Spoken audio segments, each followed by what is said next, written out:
nuk ka të bëj se kjo nuk është politike fare. Kjo është humane. Këtu s'ka lidhje fare politika. Dhe gjitha ata njerëz që e kanë një të sëmurë në shtëpi me këtë problem, mua më kuptojnë. Sigurisht. Murit me kokë nuk i bihet. Lek nuk kanë që të marrin mjekime të shtrenjta. Atje vete dhe e ke të sigurt vdekjen, Flavio. E ke të sigurt. Vdekja në onkologjiku është e sigurt. Ja kuptoj. Dakor, zënë. Më falni, ju përshëndes dhe një muaj të mbarë dhe për ju të mirat. Gjithashtu, ju përshëndes.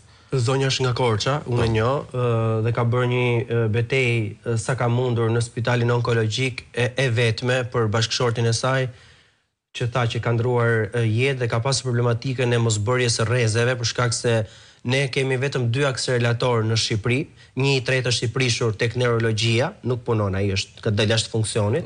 Shkot si objekt. Është si objekt. Aty ndoshta krijojnë ndoshta një muzeum nesër ta përpërdaçuar aty, por përtej ironisë ne bëjmë spitali onkologjik ka vetëm 2 akseleratorë dhe në ditë shkojnë 100 pacientë për të bërë rreze dhe nga mbi ngarkesa se këta nuk mund të marrin pra të bëjnë punë më shumë se çfarë kanë kapacitetin.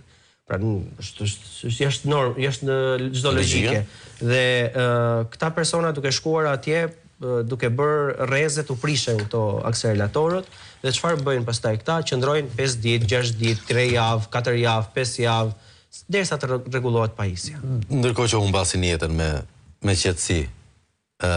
Osman, kam një kuriozitet të dyfisht, në fakt, edhe është personal njerëzor, nuk ka të bëjë as me punën, as me informacion, as me detaj. Dhe para, a ke komunikuar me titullarët e rinj të shëndetësisë, nga drejtoresha e QSOT-s është e re, ministre është e re, ministri na thotë që jemi aty me rrot me Xhemelin, po kjo është një temë humori tjetër. A ke komunikuar, a ka një ndërgjegjësim për atë që ndodh vërtet te onkologjiku dhe e dyta, pyetja e vërtetë është, a ke parë diçka njerëzore te ndokush nga të pushtetshmit e spitalit apo të onkologjikut që të thonë, ndoshta e dhjem, tani hajde të bëjnë diçka mirë. Le të bëjnë dhe lekët, se dihet që për lekë do e bëjnë, po se këtë s'kuptoj, këtë njerëzorlikun. Drejtoreshën e re që QSOT-s nuk kam pasur asnjë lloj komunikimi, zero, as se kam parë. Ndërkohë pra, unë kam dashur dhe vërtet, domethënë, unë e kam betejë, ai kam mision atë çfarë po ndodh në spitalin onkologjik dhe duhet rregullohet. Dhe për këtë arsye, në momentin e parë që ka ardhur pra Evis Sala, ministrja, dhe duke pasur një background pra në këto smundje, kam dashur t'i tregoj asaj situatën çfarë ndodh në spitalin onkologjik.